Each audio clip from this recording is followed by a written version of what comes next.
And one of the dangers is to have an inexperienced president taking over, believing that she can run the country when she cannot. The only issue in this election is Mr. Marcos himself and the 20 years of his misrule. Now look, I don't want to talk about this anymore. If you do, I'm going to walk out. I'm really lucky if I can get my face on television. In the Philippines, the campaign for president is over, and within hours, the voting begins.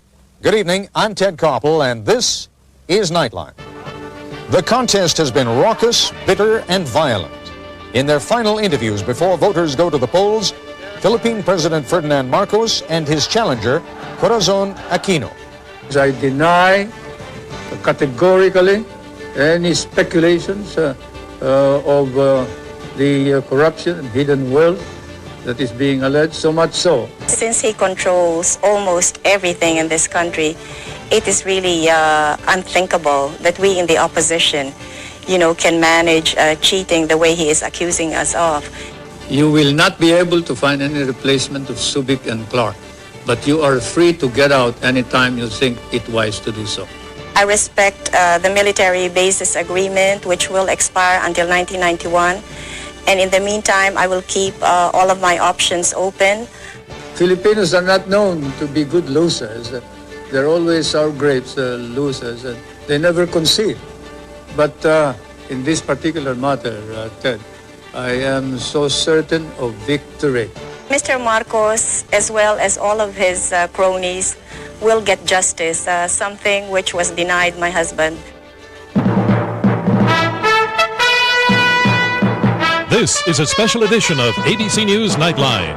Reporting from New York, Ted Koppel. What we have for you tonight is, we think, a fascinating broadcast. What we do not have is what we've been promising you for the last few days, a live confrontation between President Marcos and his challenger, Corazon Aquino. You should know the reasons why. President Marcos says that Philippine election law prohibits either candidate from campaigning on Election Day itself or during the 24 hours preceding Election Day. Everybody forgot that the 6th is not a campaign day. It is prohibited by the election code. And therefore, when you set it for the 6th, we were about to violate the election code, and the punishment includes disqualification from public office. And I certainly do not believe in violating the law. If my opponent dares to take the risk, that's her business, that's her problem. But I don't want to violate the law. No one has yet explained to us how an interview on American television, not rebroadcast in the Philippines, could violate any law. Furthermore, we offered to do the broadcast last night. Mrs. Aquino accepted, President Marcos did not. Nevertheless, both candidates agreed to separate interviews which were conducted earlier today.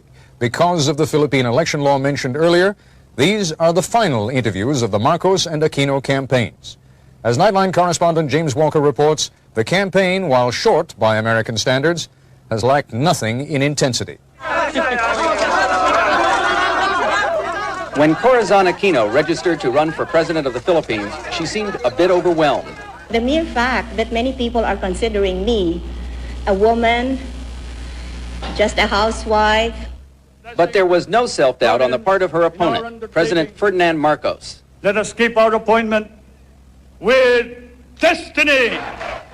President Marcos does indeed have a sense of destiny. 3 years ago, he authorized a project to create his own Mount Rushmore. Even his enemies consider him a brilliant politician. First elected president in 1965, he declared martial law in 1972, saying he needed to crack down on the growing communist and Muslim insurgency. This is the first presidential election since he lifted martial law in 1981. The Marcos political machine is legendary. Supporters bus to mass rallies with free entertainment. And after a dramatic entrance, a few campaign promises Marcos style. I now order, I hereby order the lowering of electric rates by the National Power Corporation. And he's also lowered interest rates, raised government salaries, and dispensed favors wherever he's gone. So you like that, huh? And all of this faithfully reported by the primarily government-controlled media. But President Marcos, who has run this country for 20 years, is now facing his most serious political challenge. The self-effacing housewife, whom he refers to as my lady opponent, has run an astoundingly strong campaign. Aquino no longer looks overwhelmed. Without the help of a strong political machine, she has drawn enormous crowds, several 100,000 last night in Manila. Her supporters wear yellow as a reminder of her murdered husband Ninoy, who was considered Marcos's most powerful opponent. Ninoy Aquino was gunned down at the Manila airport 2 years ago as he returned from exile in the United States. I do not seek vengeance. I demand justice not only for Ninoy, but for all the Filipinos who have been victimized by Marcos. Aquino accuses Marcos of repression, corruption, and destroying the economy. The economy of the Philippines is in bad shape. We have very, very wealthy people in this country. We have a tiny middle class, and 75% of the population are living below the poverty line. Jaime Ongpen is a multi-million-dollar businessman who supports Aquino over Marcos. He has literally disenfranchised hundreds of thousands of entrepreneurs and businessmen. Businessmen like Nathan Fahale, who say that Marcos' policy of state-run monopolies is driving him off his coconut farm. Unfair? Would you call that fair when you are when the buying price is dictated and not based on the international market? I would call it very cheating already. The alienation of the business community is not Marcos's only problem. There have been reports in the American press questioning his war record and documenting extensive investments in the United States. But he ignores all that on the campaign trail, stressing instead the threat of communism and charging that Aquino would bring communists into the government. You and I, who have no guns, you, the civilians, who are not soldiers, we will be the first to suffer. Many of us will die. He also accuses Aquino of waffling over issues such as the future of American bases here and says she has no political experience. A sheltered life is not a training ground for the raw and brutish situations that an organizational leader must grapple with. I concede that I cannot match Mr. Marcos when it comes to experience. I admit that I have no experience in cheating, stealing, lying, or assassinating political opponents. President Marcos can take tough rhetoric like that, and his machine is expected to deliver the votes this Friday. But he's 68 years old and in failing health, and facing his toughest challenge in 20 years.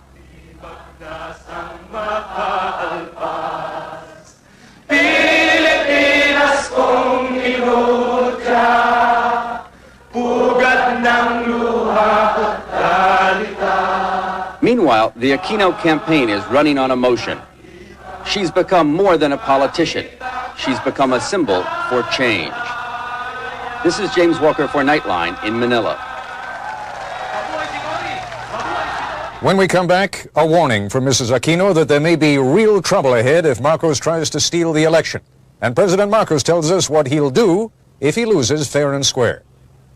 Nightline, which tonight was honored with its third Alfred I. DuPont Columbia Journalism Award. Tonight's award, a special presentation of a gold baton, the first of its kind in the 44-year history of the annual ceremony. The baton was presented for Nightline's week of broadcast from South Africa in March of 1985. The history of political skullduggery in the Philippines would make a Chicago ward healer blush. But one American analyst recently came to an unexpected conclusion. The greatest surprise, he says, is the apparent likelihood that Mr. Marcos can win without force or fraud. His opponent doesn't believe it, though. And in our interview, Mrs. Corazon Aquino issued an ominous warning. I just want to remind Mr. Marcos that it was he who called for snap elections. And once the people decided to participate, he better watch out if he threatens to frustrate their will again. I'm afraid he will have an angry people on his hands.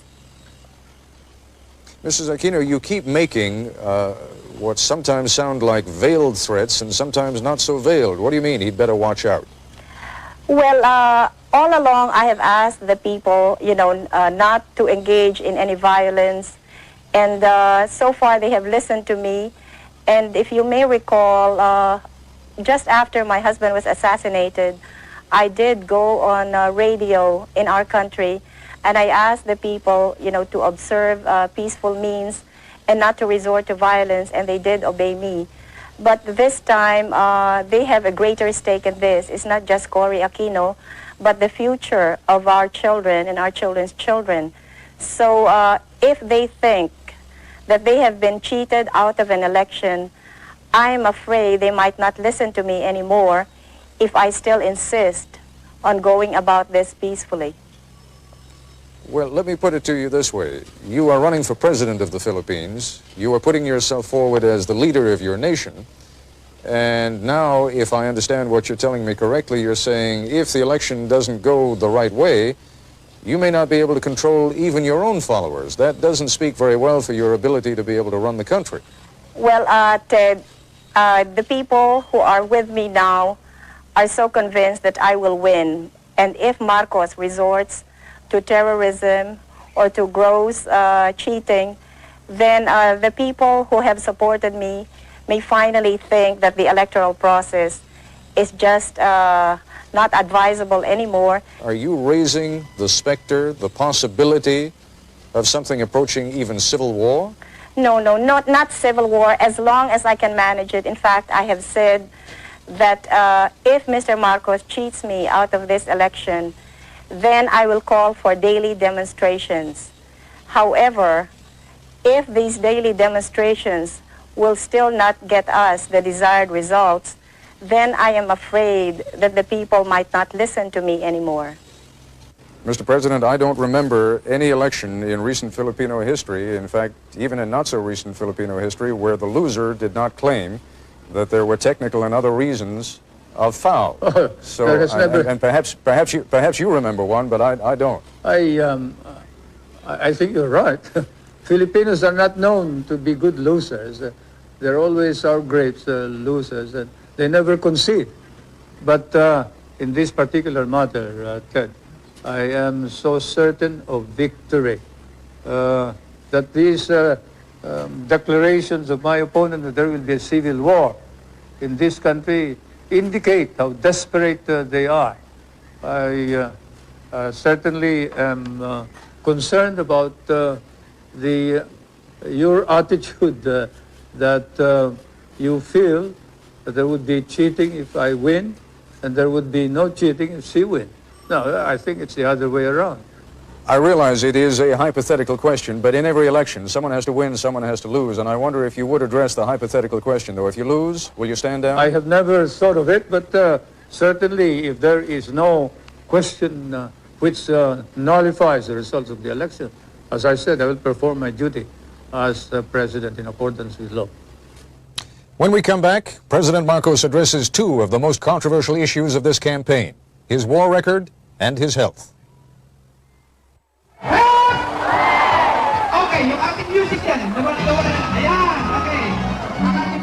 Two issues in the Philippine election campaign recently made front-page news, not just in the Philippines, but around the world. Both raised questions that only Ferdinand Marcos himself can fully answer.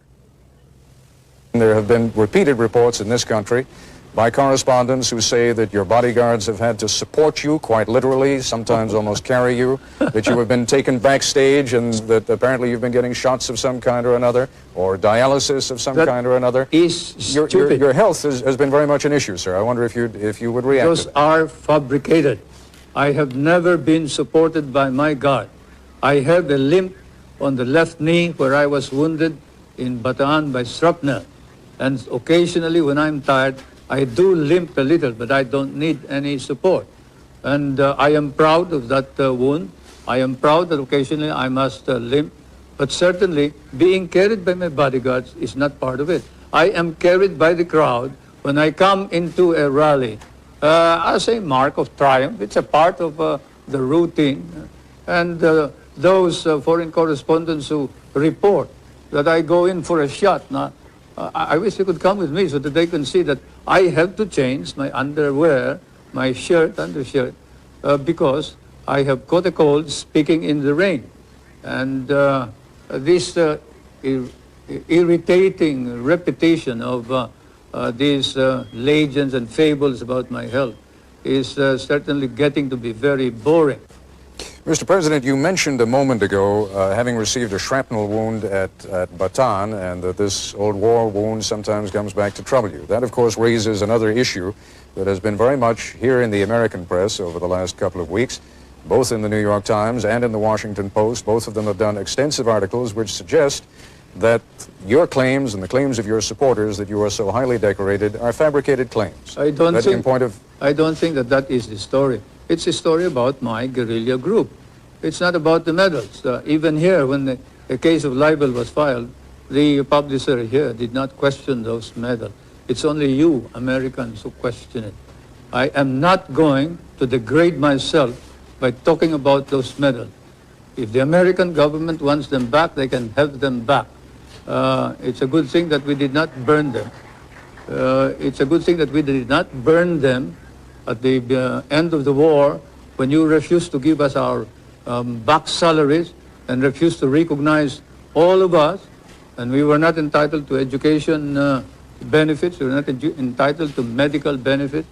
But I was one of those who stopped our people from turning communist, especially the veterans, because we did not fight for communism, we fought for freedom.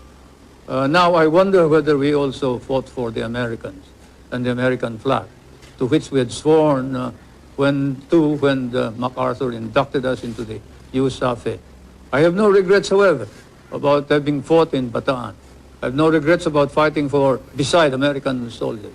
I have no regrets about fighting under American officers. And probably if our country were ever to be attacked again, I would do the same thing. But I would certainly raise some questions about the conduct of the American government in relation to the veterans of the last war. I am certainly very disappointed. Mr. President, the question is not raised about the courage of Filipinos who fought against the Japanese during the Second World War. But the question, as you know, and you know this is not something I'm making up, you have seen those newspaper articles yourself and you have seen some of the documents, suggests that the guerrilla group that you claim to have led, in fact, either did not exist at all or was just a tiny group that played no major role. Then why is it recognized by the intelligence officer of General MacArthur in a paper which is certified too by the head of the archives of the United States? Now look, I don't want to talk about this anymore. If you do, I'm going to walk out.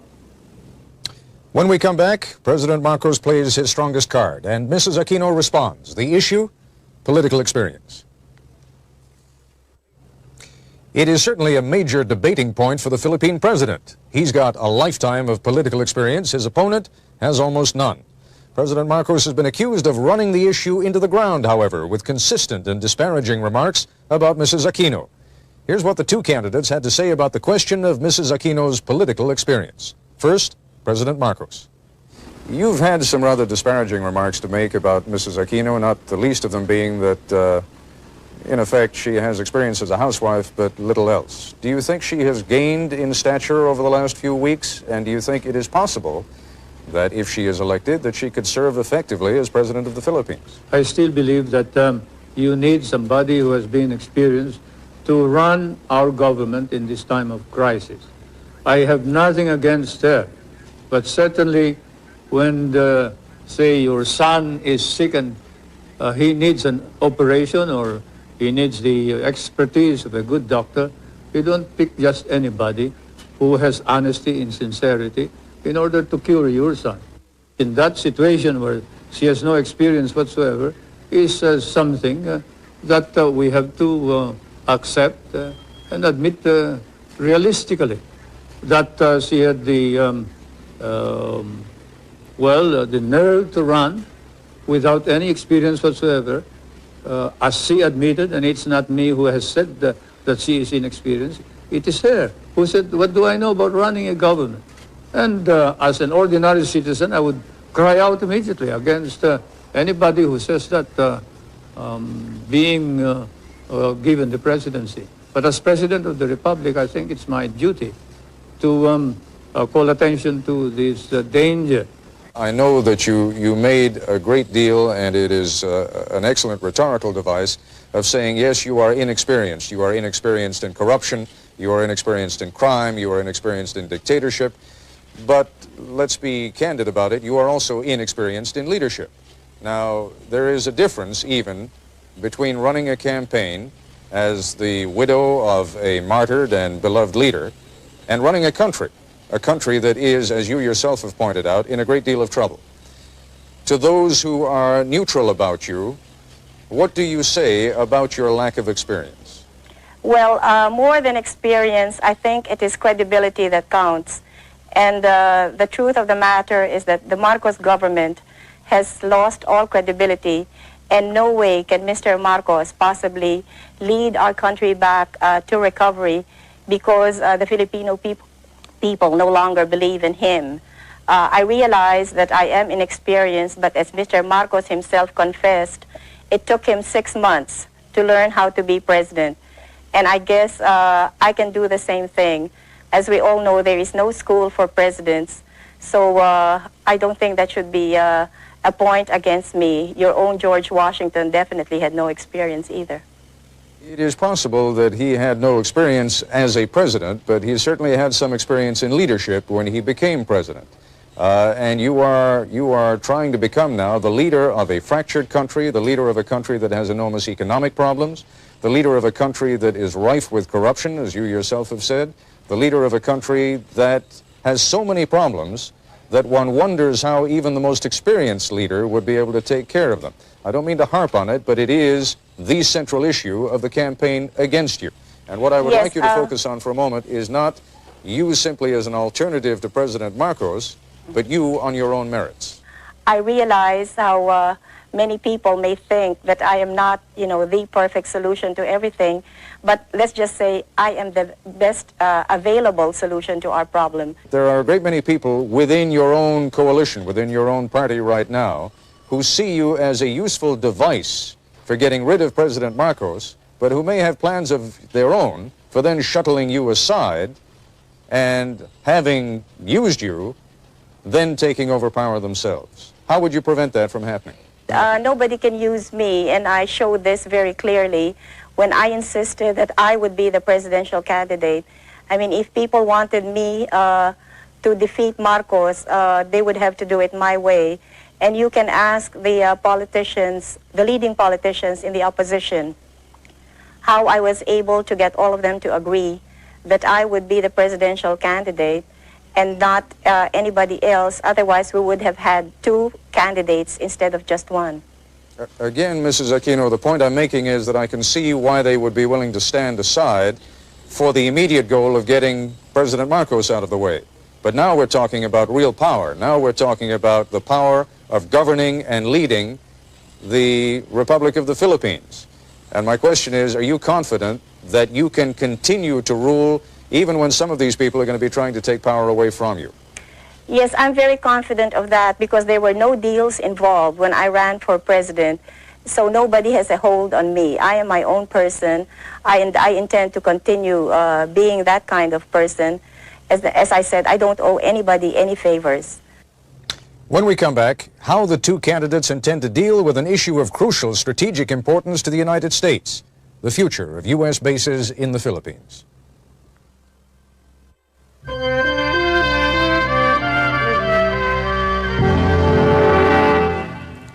There have been American military bases in the Philippines since the turn of the century, established right after the Spanish-American War. Clark Field, once an outpost for horse cavalry, today the only permanent U.S. air base between Guam and Turkey. Subic Bay, a naval station since 1901, now the largest U.S. naval supply depot outside the United States, and particularly critical to the United States since the loss of Cam Bay in Vietnam. The loss of those Philippine bases, experts say, might only be replaced by the building of a naval battle group that would take years and cost perhaps $50 billion. Let's talk for a moment about the kind of relationship that a government of the Philippines under Corina Aquino would have with the United States. What kind of a relationship would you want to have with the United States?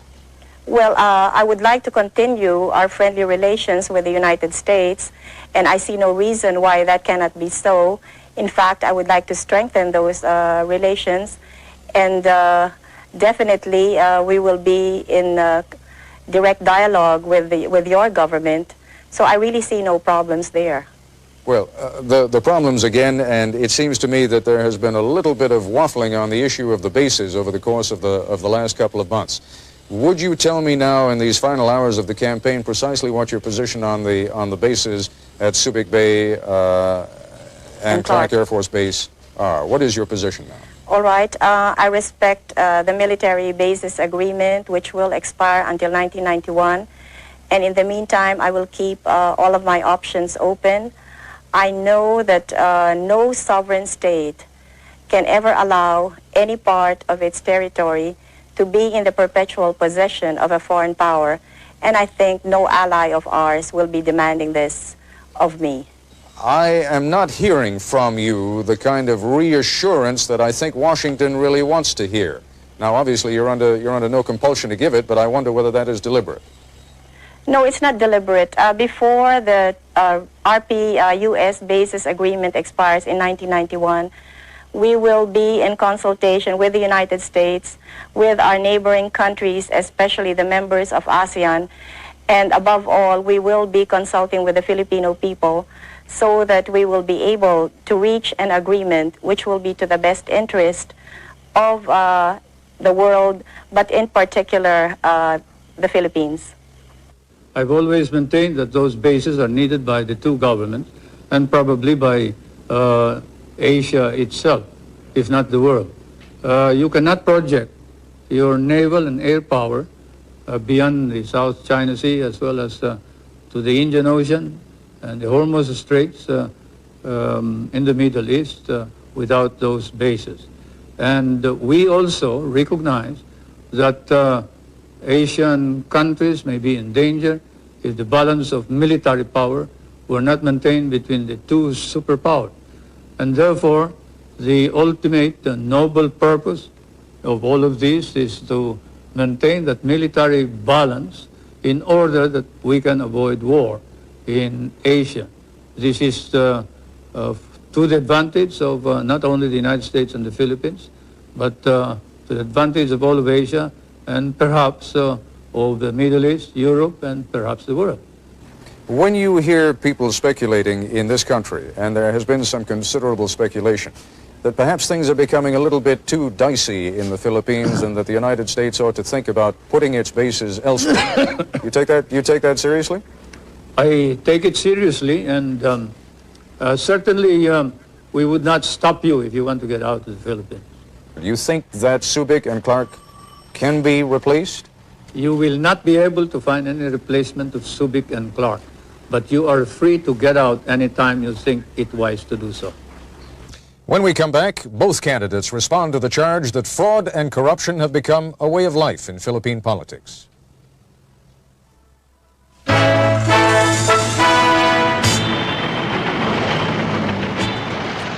In a moment, we'll hear Mrs. Aquino respond to the charge of election fraud on the part of her followers. But first, some more detailed charges that have been leveled against President Marcos. Mr. President, some would say that the gravest danger to the Philippines these days is that there is a crisis of confidence, and that what Mrs. Aquino would bring to the presidency would be a fresh breeze, and that she could get the expertise by surrounding herself with competent experts, but that what is needed is a fresh sense of trust, a sense that the corruption that is charged will be cleaned out, a sense that the cronyism that is charged will be cleaned out, a sense that the brutality that is charged against members of your armed forces and the police will be cleaned out, and that Mrs. Aquino can fulfill that role and you cannot. You, sir, are guilty of speculation and making allegations that are not proved by evidence. Corruption and hidden wealth were charges included in the impeachment proceeding. They were debated upon, and the opposition was challenged to present their evidence. They could not. There is no evidence. Even in your hearings in the House of Representatives subcommittee of Mr. Sola, Congressman Solomon and Roth, I think, have said that there is no evidence about corruption or hidden wealth, and that this is all hearsay and all rumor. Now you repeat it as if it is the gospel truth. I question your right to make this as a premise for any further questioning. I must say that hearsay, rumors, speculation as a basis for a question by reputable newspapers and foreign correspondents should have no place in a society like ours. Your society Mr. and President, ours. you are quite right. If I were the only one raising those questions, there would be no point in The raising them number at does all. not matter, Ted. Whether 1,000 people raise it, if there is no evidence, then it is false.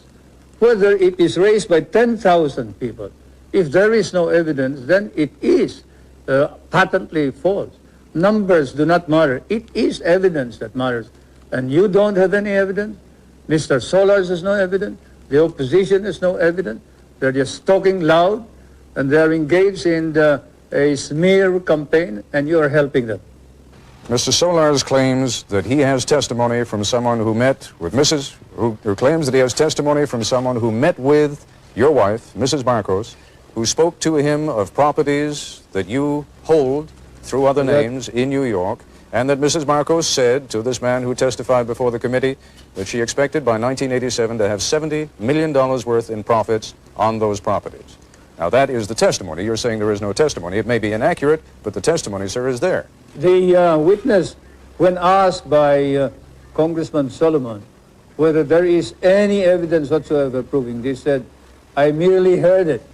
It is something that I heard from somebody. I do not know your sources of information. You may be more accurate than I am. But certainly, I don't consider that evidence which ties us up to the ownership of any of these properties. We are looking into the manner in which the evidence has been obtained by some of your investigators and some of your foreign correspondents, your newspapermen. And then after the elections, we will then look into the legal aspects of the coercion and intimidation that has been going on against some of the witnesses. But anyway, whatever it is, I deny categorically any speculations of the corruption and hidden wealth that is being alleged, so much so that the opposition members of the Batasan, the legislature, are now facing perjury cases in our courts, and we are going to see to it that these cases will be pushed through. There have been charges by both sides, against both sides, of corruption in the voting process. How is it going to be possible for anyone ever to be satisfied that this was an honest election, even if it were? Well, I guess as long as it is fairly honest, then we would be able to satisfy everybody. But if there are outright violations and we can see that there has been such enormous fraud, then that would be difficult to convince the Filipino people. But as I said earlier, since there are so many people personally involved in these elections, then we will see people power working to make sure that we get as clean and honest elections as possible. How much fraud, how much corruption in the process are you prepared to accept? Well, that all depends, Ted. Naturally, I cannot envision what Mr. Marcos is going to do. So I cannot say right now just what it is that I will be able to accept or what I will totally reject. There is an enormous difficulty in ever reaching a decision on how much fraud there has been. Both sides are going to claim it. We know that already. Your side's going to claim it. His side is going to claim it. How is it ever going to be possible to reach an understanding on what happened and how much fraud there was? Well, Ted, we all know who is the real power in this country, and it's a one-man power. So since he controls almost everything in this country, it is really unthinkable that we in the opposition, you know, can manage cheating the way he is accusing us of. He controls COMELEC, and he has all of the government forces behind him. So how can he possibly accuse us of committing fraud? Well, if he has all the power, as you say, and if you already believe that he is committed to win this election by whatever means he can, then how is it possible that you're going to win? Well, as I've been saying all along, it's people power that has finally emerged in this past campaign. And there will be many of these people who will be poll watchers in the coming elections. So they will be guarding their respective polling precincts, and they will also be watching the tabulations. So I am counting on all of these people to help us get an accurate count. What happened during the campaign with regard to media coverage? President Marcos has told me that you have certainly had access to the television and radio stations, and he denies categorically that you have been kept off. Well, you know, take for example the question of rallies, and ours last night, I don't know if you were given a minute or two, but normally all of President Marcos's speeches are covered in full. So I'll be lucky if I can have a sentence or two. We both addressed the Chamber of Industries, and his speech was covered in full. I think I had 2 sentences, which I was allowed to, well, which local television aired. Maybe I can refer back to my husband's own funeral, where the Filipino people saw nothing of my husband's funeral, but which was viewed throughout the world. So things haven't changed much since that time. And I'm really lucky if I can get my face on television. What they are doing to me now is that they use some of my video shots and they impose it on their commercials, and then they have somebody pretending to be me and, you know, talking as if it were CORY Aquino. And there's nothing I can do about it because all of media is, well, all of television is under the control of Mr. Marcos. When we come back, some final observations on the debate that never was.